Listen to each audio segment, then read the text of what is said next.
बघा, एक विवाहित मुलगी होती, लग्न झालेली औरंगाबादची. तिचे सासरे तिला मारहाण करत होते आणि तिचे सासरे तिला त्रास देत होते, म्हणून ती प्रोटेक्शनसाठी पुण्यात आली. तिचे सासरे आता रिटायर्ड IPS आहेत आणि पोलीसमध्ये काम करायचे, पण ते आत्ता पदावरती नाहीयेत, आत्ता ते निवृत्त नाहीयेत, ते रिटायर झालेले आहेत. ही वस्तुस्थिती आहे. ती मुलगी प्रोटेक्शनसाठी पुण्यात येते आणि आपल्या सर्वांना माहिती असेल की हगवणे प्रकरण पुण्यात जेव्हा गाजलेलं, तेव्हा बऱ्याचशा सामाजिक कार्य करणाऱ्या मुलींनी आपले नंबर, आपले व्हॉट्सअप नंबर आणि आपले कॉन्टॅक्ट नंबर हे महाराष्ट्रभर व्हायरल केलेले, की हगवणे प्रकरण परत कुठल्याही महाराष्ट्रामधल्या मुलीवरती होऊ नये. आणि म्हणून काही आपण म्हणू सोशल वर्कर्सनी आणि काही समाजकार्य करणाऱ्या मुलींनी त्यांचे नंबर व्हायरल केले होते. आता जी मुलगी औरंगाबादवरनं आली, आता आपण सर्वांनी समजून घ्या की की अतिशय सेन्सिटिव्ह केस असल्यामुळे मी कोणाचंही नाव घेणार नाही. पण जेव्हा औरंगाबादवरनं जेव्हा ती मुलगी पुण्यात आली आणि तिने त्या सामाजिक कार्यकर्त्यांना कॉल केला प्रोटेक्शनसाठी, तेव्हा त्यांना एका हॉस्टेलमध्ये ठेवण्याच्या आधी एक दिवस एका मुलीच्या घरी त्यांनी शेल्टरसाठी ठेवण्यात आलं. आता त्या मुलींनी त्या मुलीला शेल्टर दिला होता, आसरा दिला होता. त्यांच्या घरी संभाजीनगरवरनं म्हणजे औरंगाबादवरनं पोलीस पलटण येते. ते कोथरूडच्या पोलीसचं कॉपरेशन घेतात आणि त्यांच्या घरामध्ये जाऊन धडती घेतात. आता त्यांनी घरामध्ये जाऊन त्या मुलींना घाणेरड्या भाषेत बोलणं, एका प्रकारे. एक महिला पोलीस होती, बाकी सगळे पुरुष इन्स्पेक्टर असताना त्यांच्या खोलीत घुसणं, त्यांच्या बाथरूम मध्ये घुसणं, त्यांच्या घरात जाणं, त्यांच्या कपड्यांना हात लावणं, त्यांच्या अंडरगार्मेंट्स इनरवेअर्सना हात लावणं, हा प्रकार पुरुष पोलिसांनी केलाय. तेवढंच नाही तर त्या मुलींना मुर्दार मारहाण सुद्धा केली. जेव्हा त्या पोलिसांना विचारलं की तुम्ही मारहाण का केली, आम्हाला मारताय कशाला, तुम्हाला कोणता अधिकार आहे, त्या पोलिसांनी त्या पोरींना उचलून पोलीस स्टेशनमध्ये नेलं. पोलीस स्टेशनमध्ये वेगळी मारहाण केली, वेगळी जातीवाचक वागणूक दिली. त्यांना त्याच्यावरनं हे पण कळलं की त्यातल्या दोन मुली, एक मुलगी जी होती ती आडनावावरनं त्या पोलिसांना जातीवादी कोथरूड पोलीस असल्यामुळे त्यांना आडनावावरनच अंदाज लावता आला की ही मुलगी दलित समाजाची आहे. तिला म्हटलं तुला उभी राहायची पण तुला इकडे बसायची पण अवकात नाही. तिला 6 तास पोलीस स्टेशनमध्ये उभं केलं होतं. बाकीच्या दोन मुलींना सुद्धा पोलीस स्टेशनमध्ये उभं राहून घाणेरड्या जातीवाचक शिवा, महारांच्या मांगांच्या अवकाती आहेत का, तुम्हाला बुटाच्या खाली ठेचलं पाहिजे. त्याच्याच बरोबर एक जी पोलीस इन्स्पेक्टर होती, त्यांना जेव्हा क्रॉस क्वेश्चन केलं की मॅडम तुम्ही हे करत आहे ते चुकीचं करताय, तेव्हा त्या पोलीस इन्स्पेक्टर या मुलींना म्हणाल्या की तुमचा हा ऍटिट्यूड असा असेल तर तुमचा उद्या मर्डर होईल रस्त्यामध्ये. अशा प्रकारच्या मोठ्या धमक्या या पोलीस प्रशासनाने इकडच्या मुलींना दिल्यात. तेवढंच नाही तर ती मुलगी जी मिसिंग होती, त्यांनी सांगितलेलं की ती वन सिटी सेंटर मध्ये होती. पोलिसांना माहिती असतानाही ती कुठे होती. आणि वन सिटी सेंटर आता हे प्रायव्हेट नाहीये, वन सिटी सेंटर हे पोलिसांचंच रेस्क्यू होम आहे, शेल्टर होम आहे. तर जेव्हा पोलिसांच्याच गव्हर्नमेंटच्या शेल्टर होम मध्ये ती मुलगी जेव्हा होती, तेव्हा अरेस्ट केलेल्या मुलींना किंवा ताब्यात घेतलेल्या मुलींना ताबडतोब सोडलं पाहिजे होतं. एक ही महत्वाची गोष्ट आपण समजून घेऊया. आता दुसऱ्या बाजूला जेव्हा त्या मुलींना अरेस्ट केलं होतं, तेव्हा एका मुलीच्या वर्क प्लेसला ते घर मालकाला घेऊन पोहोचलेले. त्या मुलीला पोलीस वर्क प्लेसमध्ये आल्यामुळे जो त्रास झालाय तो वेगळा त्रास. तिन्ही मुली होत्या ज्या रेंटवरती राहत होत्या, त्यांच्या घरी पोलीस पोहोचल्यामुळे त्या तिन्ही पोरींना घर मालकांनी काही गरज नसताना रस्त्यावरती काढले रातोरात. ही अजून एक बाब आपण समजून घेतली पाहिजे. त्यातल्या एका मुलीला पोलीस स्टेशन मधनं, म्हणजे पहिले कोथरूड पोलीस स्टेशन, मग विश्रांतवाडी पोलीस स्टेशन, मग मुंडवा पोलीस स्टेशन आणि मग फायनली CP ऑफिस, असं करून तिला शेवटी रात्री कोंडवा का मुंडवा साईडला एक रात्री 11:15 वाजता सोडलं होतं.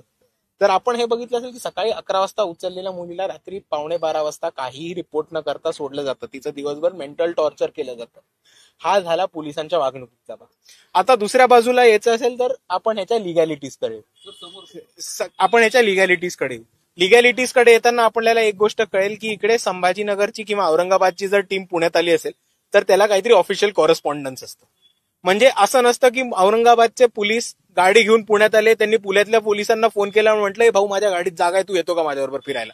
असं नाही होत. ऑफिशियल कॉरेस्पॉन्डन्स असायला लागतं की पुण्याची युनिट कोणत्या केसवर कशासाठी औरंगाबादच्या युनिटला मदत करते. ह्याचं ऑफिशियल कॉरेस्पॉन्डन्स आम्हाला अजून पोलीस देत नाही. दुसऱ्या बाजूला तेव्हा ज्या मुलीला शोध घेता घेता औरंगाबादचे पोलीस घरी पोहोचले, तेव्हा त्या मुलींचे सिम कार्ड ट्रेस केले होते. आता सिम कार्ड ट्रेस करायला तुम्हाला FIR दर्ज लागते. त्या FIR अजून आमच्यापर्यंत दाखवली नाहीये किंवा FIR किंबहुना दर्जच नाही झाली. आणि मिसिंगच्या याच्यावरनं तुम्ही दुसऱ्या 3 लोकांचे सिम कार्ड ट्रॅकच नाही करू शकत. जो माणूस मिसिंग आहे त्याचेच सिम कार्ड ट्रॅक करू शकतो. ही एक बाब. आणि त्याच्याहून मोठी गोष्ट की ही सगळी घडली गोष्ट 1 ऑगस्ट.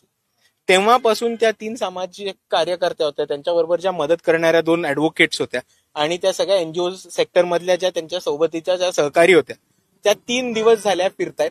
अजूनही कुठल्याही प्रकारची कंप्लेंट पोलिसांवरती दाखल झालेली नाही.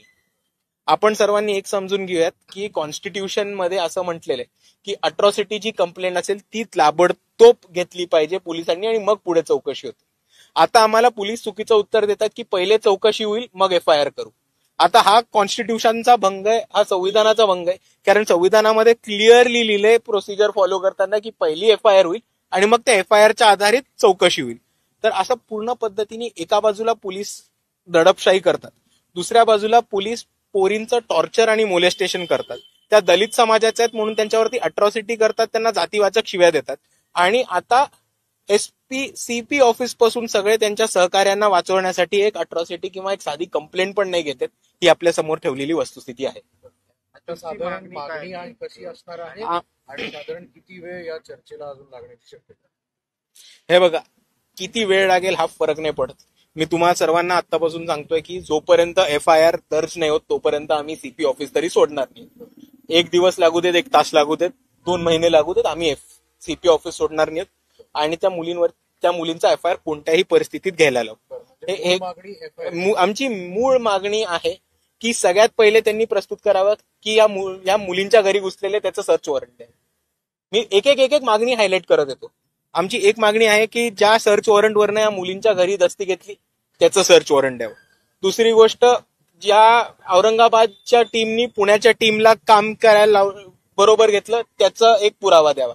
जर औरंगाबादची युनिट पुणेच्या युनिटला किंवा काम करत असेल तर आता औरंगाबादची युनिट डायरेक्ट कोथरूडच्या युनिटला कॉन्टॅक्ट नाही करू शकत, ते CP ऑफिस थ्रू जायला लागतं. तर CP ऑफिसकडे जो करस्पॉन्डन्स आलाय तो आम्हाला पुरावा पाहिजे.